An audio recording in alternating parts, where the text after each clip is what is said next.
Hello student, हम आपके chapter में पढ़ रहे थे ओशंस के बारे में। ये भी मैंने आपको बता दिया था कि 5 मेजर ओशंस हैं और उनमें आपका Pacific ocean, Indian ocean, Pacific ocean, Atlantic ocean, Indian ocean, southern ocean और आर्कटिक ओशन है।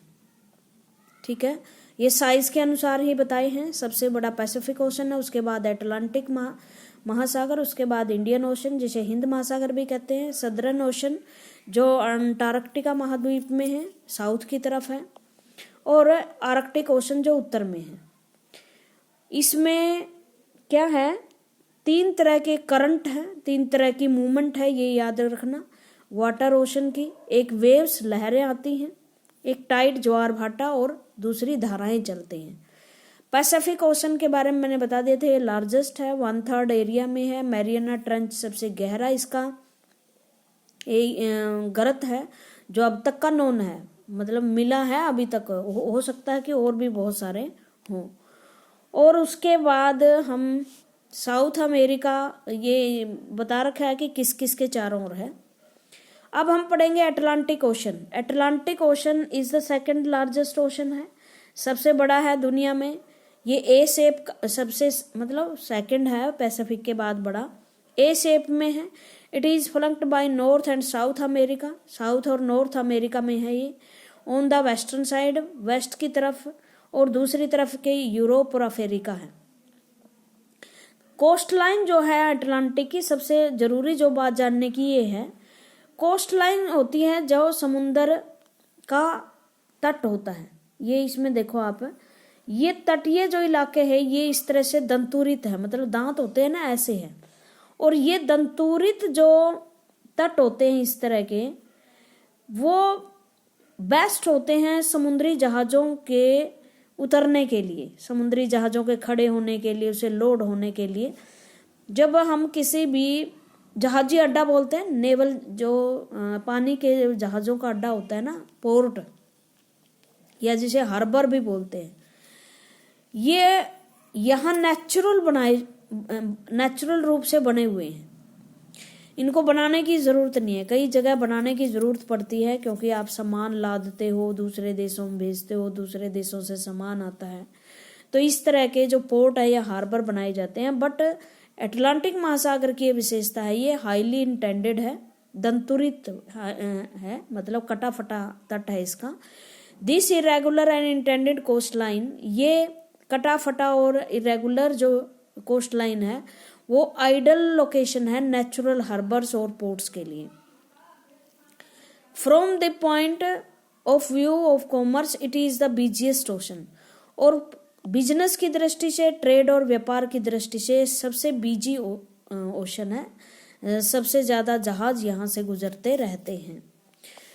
द इंडियन ओशन तीसरा बड़ा महासागर है, ट्रिंगुलर शेप में है, और in the north it is bound by Asia, Asia में है ये, और भारत के तो बिल्कुल ठीक नीचे ही है। In the west and Africa, Africa से भी लगता है, ऑस्ट्रेलिया से भी लगता है, और इसी का नाम है जो किसी देश के ऊपर है। सदर्न ओशन, आप पृथ्वी के इस हिस्से पे जाओगे तो यहाँ सदर्न ओशन है, जो पोल है साउथ पोल, इसके बीच में आता है, बर्फ से ढका हुआ है। मोस्टली जो साफ पानी है यहीं पर है। और southern ocean in circle the continent of Antarctica and extend northward to 60 degree south. उसके बाद आर्कटिक ओशन इसके ऊपर है, और ये ज़्यादा बर्फ से ढका हुआ नहीं है जितना कि साउथ पोल है। और Arctic ocean is located in Arctic circle. Circle आपको मैंने फर्स्ट चैप्टर में बता दिए थे, ये आर्कटिक सर्कल है। And surrounded by the north pole, it is connected with the Pacific ocean. Pacific ocean से देखो, मैंने एक आपको बताया था, एक स्ट्रेट होती है, एक इथुमस होता है। स्ट्रेट होती है 2 वाटर बॉडीज के बीच एक पानी की पट्टी।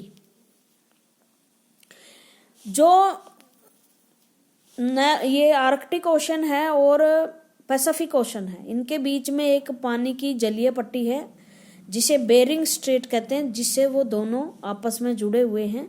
और मैं इसको आपको बता भी देती हूँ कहाँ है ये देखो,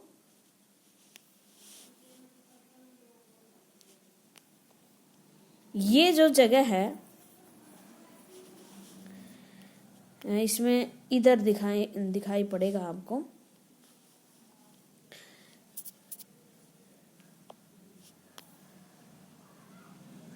इधर थोड़ा सा भाग कटा हुआ है और ये जो है अमेरिका का और उसका आता है। ये जो एक जगह है जहाँ से अंटार्कटिका महाद्वीप, अंटार्कटिका जो है आर्कटिका महासागर है, और ये जो है पैसिफिक ओशन है। जो ये एक पानी की पट्टी है जिससे ये मिलते हैं उसे हम बेरिंग स्ट्रेट बोलते हैं। ओके, तो ये बेरिंग स्ट्रेट थी। उसके बाद ओशन आपका लगभग खत्म हो चुका है इनके बारे में। अब हम एटमॉस्फेयर पढ़ते हैं। एटमॉस्फेयर आपको पता ही है क्या होती है। हवाओं, जो वायु है, एयर की लेयर है, उसे हम कहते हैं। उसमें बहुत सारी गैसेस होती हैं, जैसे नाइट्रोजन और ऑक्सीजन। इसमें मेनली गैस पाई जाती है। ऑक्सीजन हमारा बर्थ के लिए ज़रूरी होता है। और इससे पहले एटमॉस्फेयर में लेयर समझ लो आप, ये लेयर है ऊंचे आसमान तक। ट्रैपोस्फेयर जिसे क्षोभ मंडल कहते हैं, स्ट्रेटोस्फेयर जिसे समताप मंडल कहते हैं, मेसोस्फेयर जिसे मध्य मंडल कहते हैं, और थर्मोस्फेयर। जो ट्रोपोस्फेयर है और स्ट्रेटोस्फेयर, इनके बीच में ओजोन परत की लेयर है। और बादल वगैरह जो बनते हैं वो ट्रोपोस्फेयर में ही बनते हैं। स्ट्रेटोस्फेयर में जो आपके रॉकेट यहाँ छोड़े जाते हैं वो स्ट्रेटोस्फेयर में छोड़े जाते हैं।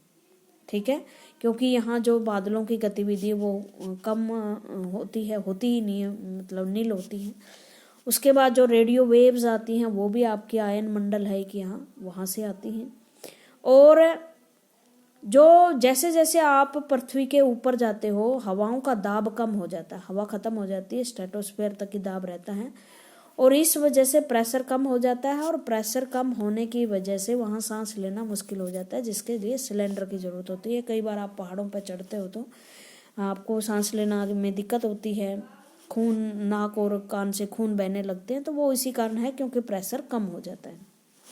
बस आपने ये याद रखना है कि जैसे जैसे हम ऊपर उठते हैं हवा कम हो जाती है, डेंसिटी कम हो जाती है हवा की, और दाब कम हो जाता है। The earth is surrounded by a layer of called gas, called the atmosphere। गैसों की एक लेयर है, उसे हम एटमॉस्फेयर कहते हैं। ये एक पतला सा ब्लैंकेट है एयर का, an integral and important aspect of planet. और ये इस धरती का महत्वपूर्ण एस्पेक्ट है। It provide us with the air we breathe. इसमें वो हवाएं होती हैं जिसमें हम सांस लेते हैं। And protect us from the harmful effect of the sun rays. और सन रेज के माध्यम से एक ऐसी लेयर होती है जो हमें सूर्य से आने वाली भयानक किरणों से बचाती है, क्योंकि एटमॉस्फेयर में किरणें रह जाती हैं। The atmosphere extend up the Heights of about 1600 kilometre, 1600 kilometre तक फैली हुई है atmosphere. The atmosphere is divided into 5 layers. उसमें 5 लेयर हैं, और जिसमें जो composition, temperature and other properties, और इनकी अपनी अलग अलग टेम्परेचर हैं। जैसे यहाँ टेम्परेचर जैसे जैसे ऊपर जाओगे कम होता जाएगा, पहाड़ों पर जाओ आप कम होता जाता है। और ये जो लेयर है वो ट्रोपोस्फेयर है, स्ट्रेटोस्फेयर है, मेसोस्फेयर, थर्मोस्फेयर, एक्सोस्फेयर। ओके, ये लेयर के नाम याद कर लेना। The atmosphere is compose mainly of nitrogen gas and oxygen. 99% ये दोनों गैसें हैं। नाइट्रोजन 78% है, ऑक्सीजन 21% है। अदर गैसेज जैसे कार्बन डाइऑक्साइड गैस ये 0.03 हैं। और इतनी ही बहुत तंग कर रही है। क्यों? क्योंकि ये हीट के लिए मानी जाती है गैस, ये वातावरण को गर्म रखती है। जब तक ये ना हो तब तक यहाँ पृथ्वी पर जीवन संभव भी नहीं है। लेकिन ये अगर ये ज़्यादा हो जाए तो जीवन खत्म भी कर सकती है। इसका कारण है, ये मैं बता देती हूँ कारण। जैसे जैसे सूर्य यहाँ से किरणें आती हैं और यहाँ पड़ती हैं पृथ्वी के तल पे, ऊपर एक लेयर है कार्बन डाइऑक्साइड का। 3 बजे के बाद जो है ये किरणें वापस जाना शुरू कर देती। आपने देखा होगा 3 बजे के बाद बहुत ज़्यादा गर्मी बढ़ जाती है अचानक दिन में। ये जब जाती हैं किरणें तो कार्बन डाइऑक्साइड की ये प्रवृत्ति है कि वो गर्मी को सोखती है। तो ये जो गर्मी सोखी हुई है ये रात को काम आती है, ये इतना ठंडा नहीं होने देती पृथ्वी को कि आप बर्फ ही बन जाए। लेकिन अगर ये ज़्यादा रोकना शुरू कर देगी तो जो पृथ्वी है उसका तापमान बढ़ जाएगा और मनुष्य का जीवन मुश्किल हो जाएगा। जो दूसरी गैसेस हैं इनके अलावा वो कार्बन डाइऑक्साइड है, ऑर्गन है एंड अदर कंप्राइज 1% है। ऑक्सीजन हमें बर्थ के लिए ज़रूरी है। Nitrogen growth of living organism जैसे पौधे हैं उनके लिए ज़रूरी होती है। पौधे की जड़ों में जैसे नाइट्रोजन होता है। कार्बन डाइऑक्साइड दो प्रेजेंट इन मिनट अमाउंट्स मतलब बहुत ही कम है। Carbon dioxide is important to absorb heat radiated by the earth, और वो जो पृथ्वी से सूर्य की किरणें टकराती हैं और गर्मी छोड़ती हैं उसको ऑब्जर्व करती हैं। Thereby keeping the planet warm, इसकी वजह से हमारी पृथ्वी गर्म रहती है और गर्मी की वजह से यहाँ जीवन संभव है। अगर ना हो तो जीवन संभव नहीं है। और ये पौधों को सांस लेने के लिए भी आपको पता है पौधे कार्बन डाइऑक्साइड लेते हैं, ऑक्सीजन छोड़ते हैं, तो उनके लिए भी ज़रूरी होती है। ऑक्सीजन मनुष्य के लिए ज़रूरी है। तो जीवन ख़त्म हो जाए कार्बन डाइऑक्साइड ना हो तो, लेकिन ज़्यादा हो तो भी जीवन ख़त्म हो सकता है। प्रकृति ने हमें बहुत चीज़ें बैलेंस में ही दी है। The dynasty of atmosphere worries with Heights, atmosphere की डायनेस्टी जो है वो हाइट्स के साथ अलग अलग होती है। जैसे मैंने बताया जो हवा के कण हैं वो, ये डायनेस्टी का मतलब हवा के कणों की सघनता और विरलता। एक तो ऐसे कण हो बिल्कुल पास पास, और एक हो ऐसे विरल। जैसे जैसे हम हाइट्स पे चढ़ते हैं जो डायनेस्टी हवा की पहले यहाँ बहुत ज़्यादा गहरी है, फिर कम हो जाती है, फिर कम हो जाती है। ऐसे हवा के जो कण हैं वो दूर दूर चले जाते हैं, इसलिए सांस लेना मुश्किल हो जाता है। Is maximum the sea level, जो प्रेशर है वो सी लेवल पे ज़्यादा होता है, और डिक्रीज जैसे जैसे हम ऊपर जाते हैं तो कम होता जाता है। यू नो द क्लाइंबर, और इसी वजह से जो पर्वत पर चढ़ने वाले हैं उनको सांस लेने में मुश्किल होती है, और वो अपने साथ ऑक्सीजन के सिलेंडर रखते हैं सांस लेने के लिए। जो टेम्परेचर है वो भी, the temperature also decrease, temperature भी कम होता जाता है। आप पहाड़ों पे जाओगे टेम्परेचर कम होता जाएगा। The atmosphere exert pressure on the earth, this varies from place to place, जो एटमोसफेयर है वो जब इस पे पृथ्वी पे दाब डालता है और उस समय ये भिन्न भिन्न होता है। जैसे पहाड़ों पर प्रेशर कम हो जाता है, इस वजह से जो फाउंटेन पेन है वो स्याही छोड़ देता है प्रेशर कम होने की वजह से। तो इस तरह से, और जो सी लेवल उस पर प्रेशर ज़्यादा होता है। एयर कहाँ मूव करती है, एयर मूव करती हैं जैसे यहाँ समुंदर है, प्रेशर ज़्यादा हुआ तो ये ऐसे स्थानों पर जाएंगे जहाँ प्रेशर कम होगा। देखो भाई जहाँ चीज़ कम होगी वहीं तो लोग, वहीं तो जो हवा है वो जाएगी, क्योंकि उन्हें स्थान मिलेगा वहाँ जाने के लिए। अब इसमें बायोस्फीयर पढ़ते हैं। बायोस्फीयर का मतलब जहाँ लाइफ है, लाइफ के बारे में। Biosphere is a narrow zone of contact between the land, water और एयर। यहाँ लैंड है, इसके ऊपर पानी है और ऊपर लेयर है, और बीच में बायोस्फीयर है। बीच पर मनुष्य का जीवन, पेड़ पौधों का जीवन पनपता है।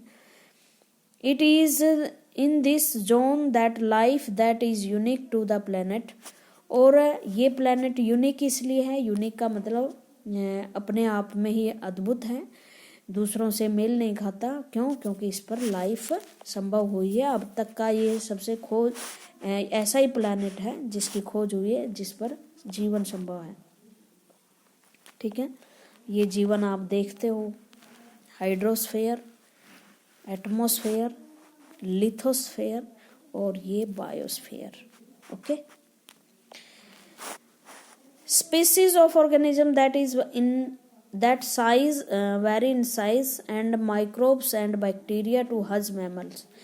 देखो आपको पता है बायोस्फीयर है, लेकिन क्या एक जैसे जीव जंतु हैं? नहीं जी, छोटे छोटे माइक्रो ऑर्गेनिज्म भी हैं जो दिखाई भी नहीं देते, सूक्ष्मदर्शी के माध्यम से दिखाई देते हैं, और इतने बड़े बड़े मैमल्स भी हैं, हाथी जैसे। ठीक है, तो इस हर तरह के साइज के ऑर्गेनिज्म और स्पेसीज हैं। जैसे जैसे इन्वायरमेंट मिलता है वैसे वैसे वनस्पति और वैसे वैसे जीव जंतु पैदा होते हैं। All the living organism including human are linked to each other and to the biosphere for survival. The organism in the biosphere, और ये एक दूसरे पर निर्भर हैं, एक दूसरे को जीवित रखने के लिए ज़रूरी होते हैं। The organism in the biosphere may broadly be divided into the plant kingdom and the animal kingdom. दो तरह के ऑर्गेनिज्म है, एक प्लांट और एक एनिमल। प्लांट में क्या है, पेड़ पौधे हैं, एनिमल में पशु पक्षी होते हैं। The three domains of the earth interact with each other and affect each other in some way on the other. For example, cutting forest for in fulfilment our need of food to clearing land for agriculture may lead to fast removal of soils and slopes. देखो, ये तीनों चीज एक दूसरे के लिए के साथ इंटरेक्ट काम करती हैं। अगर हम पेड़ पौधों को ख़त्म कर देंगे तो हमारा एटमॉस्फेयर प्रदूषित हो जाएगा। एटमॉस्फेयर प्रदूषित हुआ तो हमारा बायोस्फेयर ख़त्म हो जाएगा। ठीक है, इसी तरह अर्थ सरफेस में भी change due to the natural calamities like earthquake. जो अर्थ सरफेस है वो नेचुरल आपदाओं के कारण, जैसे भूकंप आ जाए, सुनामी आ जाए, उसके कारण बदलते रहते हैं। और कई बार क्या होते हैं, जो आइलैंड वगैरह होते हैं, जो समुद्र के चारों ओर घिरे हुए कुछ भूमि के टुकड़े होते हैं, न्यूजीलैंड कहते हैं, वो पानी में डूब जाते हैं सुनामीज वगैरह के वजह से। सुनामी का मतलब होता है जब समुद्र में भूकंप आता है तो लहरें बहुत ऊंची ऊंची उठने लगती हैं। आम उससे 2004 में सुनामी आई थी। अंडमान निकोबार द्वीप समूह के बहुत सारे द्वीप जो हैं वो मर्ज हो गए थे। For example, there could be submergence. Submergence मैंने होता है डूब जाना of land as happen in the case of tsunami recently. Part of Andaman Nicobar island were submerged under water. बहुत सारे अंडमान और निकोबार द्वीप के जो आइलैंड थे वो पानी में समा गए थे, क्योंकि उसमें 30-30 फुट ऊंची लहरें उठती हैं पानी में। Discharge of waste material into lakes.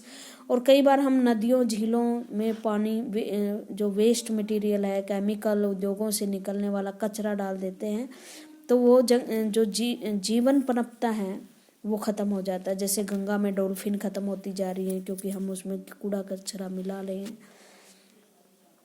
Emission from industries. Industry से जो केमिकल्स निकलते हैं, धुआं निकलता है। थर्मल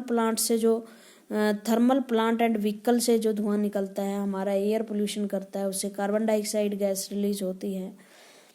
ठीक है, और वो कार्बन डाइऑक्साइड बढ़ती है तो क्या है, ग्लेशियर पिघलते हैं, गर्मी बढ़ती है।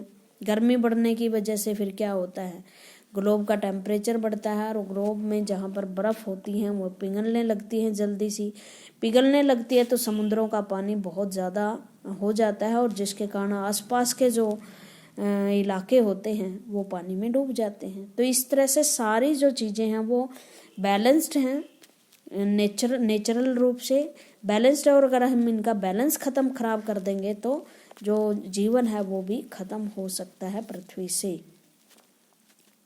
Thank you very much.